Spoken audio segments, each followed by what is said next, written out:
So, hi guys! Welcome po sa inyo. So, good afternoon.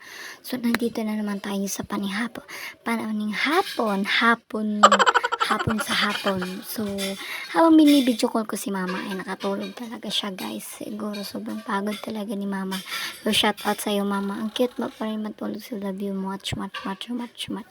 So, habang kausap ko siya nakatulog siya.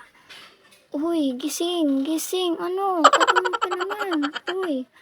Ay, saba.